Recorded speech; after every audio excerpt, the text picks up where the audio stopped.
Indonesia siap melayani Malaysia.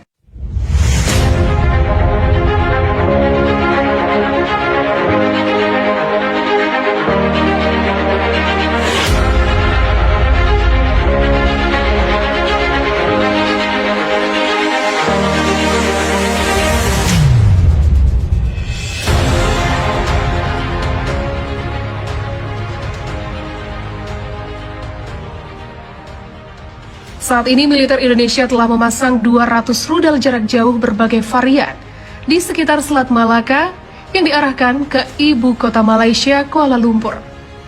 Adapun target utama antara lain gedung parlemen, pusat pemerintahan Ahmad Badawi, Menara Petronas, serta beberapa objek vital lainnya. Peluncuran rudal-rudal ini dilakukan apabila Malaysia kembali membuat ulah terkait dengan klaim atas warisan tradisional budaya Indonesia maupun pelanggaran teritorial, baik disengaja maupun tidak disengaja.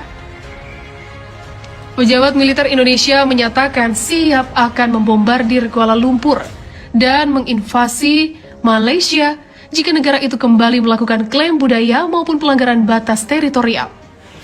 Rencana agresi militer dengan sandi operasi Ganyang Malon beredar luas di masyarakat, khususnya mereka yang tinggal di perbatasan Indonesia-Malaysia. Pelanggaran-pelanggaran yang sering dilakukan negara yang mendapat kemerdekaan hadiah dari UK itu telah mendorong kebijakan militer Indonesia menjadi lebih agresif dengan mengandalkan preemptive strike terhadap Malaysia. Untuk mendukung operasi itu, militer Indonesia sudah menyiapkan skenario militer, logistik persenjataan, melakukan latihan agresi, serta mempersenjatai milisi di sekitar perbatasan Indonesia-Malaysia. Operasi yang ditujukan untuk memberikan efek jera kepada Malaysia yang selalu membuat ulah, mendapat respon yang baik dari berbagai kalangan domestik maupun internasional. Adapun skenario militer yang bocor di masyarakat sebagai berikut. Bila Malaysia kembali melakukan klaim sepihak baik disengaja ataupun tidak sengaja, maka Indonesia tanpa perlu mengirimkan nota protes ke pemerintah Malaysia akan langsung meluncurkan rudal 200 rudal ke jantung kota KL. Prioritas target adalah gedung pemerintah dan parlemen, stasiun TV dan radio, dan menghancurkan beberapa objek telekomunikasi lainnya, seperti internet dan jaringan telepon seluler.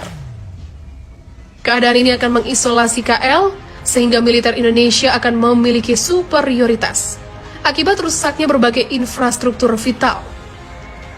Evakuasi WNI dan staf diplomatik akan dilakukan secara cepat, efisien, dan tepat sasaran oleh militer Indonesia yang sebelumnya telah melakukan infiltrasi intelijen maupun politik melalui partai oposisi dan kelompok organisasi etnik minoritas.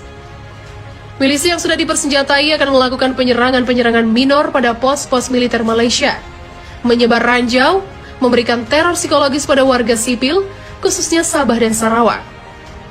Prajurit yang terjun antara lain unit anti ranjau, anti kapal selam, anti kapal permukaan, anti serangan udara, bantuan tembakan kapal, terjun tempur, infiltrasi pasukan katak, dan intai amfibi marinir. Invasi ini akan melibatkan 10.000 tentara dari berbagai kesatuan, 51 kapal perang, 4 Sukhoi TNI AU, serta beberapa persenjataan taktis lainnya.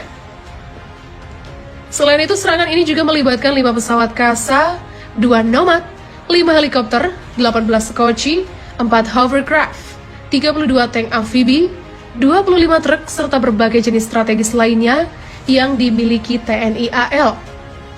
Berbagai senjata strategis KRI rudal Exocet MM38, rudal Strela, meriam 120 mm, 57 mm, 40 mm, torpedo SAT, bom laut, senjata RBU, dan senjata howitzer 120 marinir akan dipakai. 2 pesawat Su-30 dan 5 pesawat F-16 mendapat tugas menghancurkan infrastruktur yang masih tersisa di KL. Misi lainnya adalah menghancurkan pangkalan militer Malaysia dan berbagai instalasi pendukung. Sementara itu, 2 pesawat Su-27 dan 2 pesawat F-16 akan membumi hanguskan wilayah Sabah Sarawak. Keunggulan Indonesia atas matra udara, darat, dan laut akan memuluskan rencana invasi secara efisien tanpa mendapatkan perlawanan berarti dari TDRM. Pada level diplomatik, Indonesia akan memanfaatkan posisinya sebagai anggota tidak tetap Dewan Keamanan PBB untuk melakukan kampanye negatif terhadap Malaysia.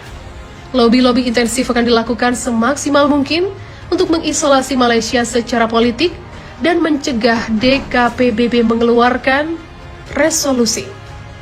Beberapa konflik internasional akan dieksploitasi untuk mengalihkan perhatian dunia internasional.